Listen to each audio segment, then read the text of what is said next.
Hello. In this video I'd like to discuss the story of who you are and how that relates to you.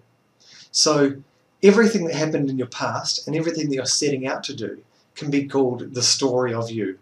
If you set out to do something in the past and failed, you might consider yourself a failure, or you set out to do something and you succeeded at it.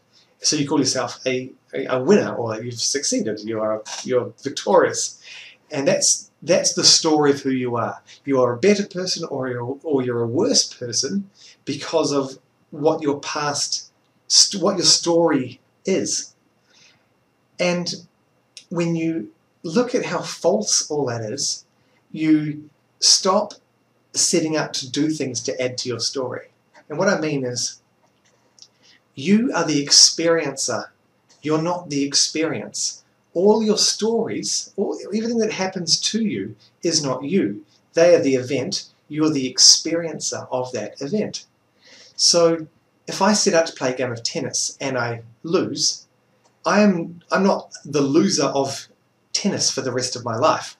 I set out to play a game, I lost. For that day, for that moment, I have lost that game of tennis. Okay, that's fine. Now, in reality, if I bring my attention back to reality and I'm no longer playing the game of tennis, the story of the game doesn't exist. It doesn't exist in reality. The story of past events, or what I set out to do in the future, only exists as a thought.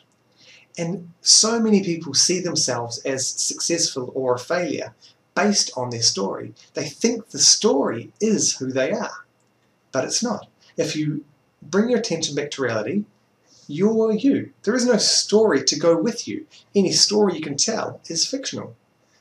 You're you. There's no more to it. It's very, very simple. And on that level, everyone is equal. Everyone is who they are. Their story is irrelevant. Now, when we look at it like that, when we look at this in reality, like I've just explained, we now don't set out to do things to add to our story, which most people set out to do something. They want to become the best at something so they can add that to the story of who they are. They want to be able to tell everyone, I am the best at this, and they'll carry that story around for the rest of their lives. Or they set out to become the best and they didn't succeed and now they're a loser. They're a failure at what they set out to do, and they'll carry that around for the rest of their lives.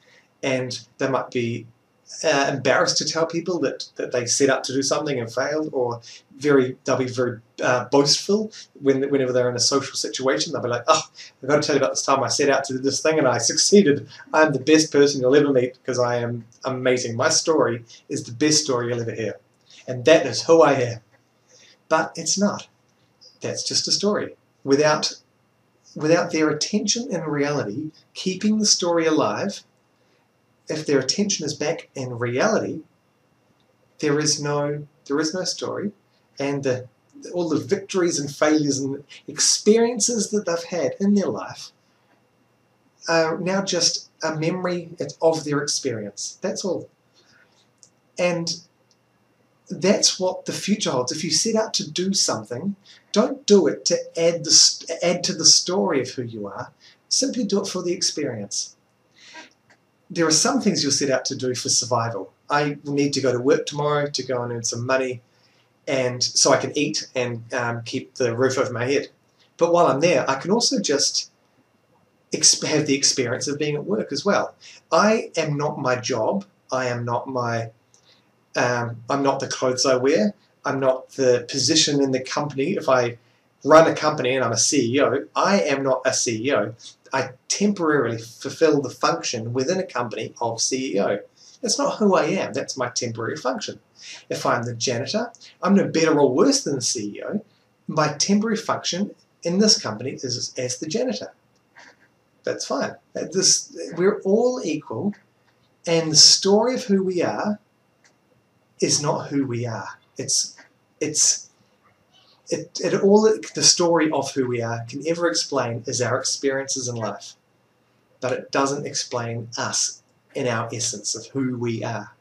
And the closest we can ever get to that is bringing our attention back to reality and experiencing someone without thought, and you see them the purest form. They are who they are, and from that you've created peace. You're seeing them in a peaceful state and in a joyful state, and you can both experience life as equals together from that state.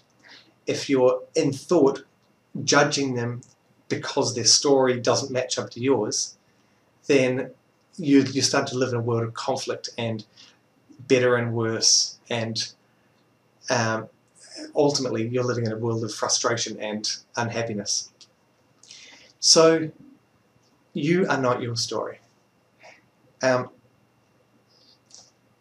From that, I hope you can detach yourself, at least to some degree, from this pardon me, the story of who you are that you tell yourself. If you just keep bringing your attention back to reality and just be. If whenever you set out to do something, don't do it because your story tells you to. Do it for the experience. And from that you'll just enjoy whatever happens, because it doesn't mean anything. The outcome then is irrelevant. You only do something for the experience. And from that state, life is fun and it's not stressful because the outcome is irrelevant. And you've already succeeded because you are experiencing what you're setting out to experience, which is really the only goal anyway. So I hope that helps, and I look forward to making another one of these videos. And feel free to send me emails. Cheers.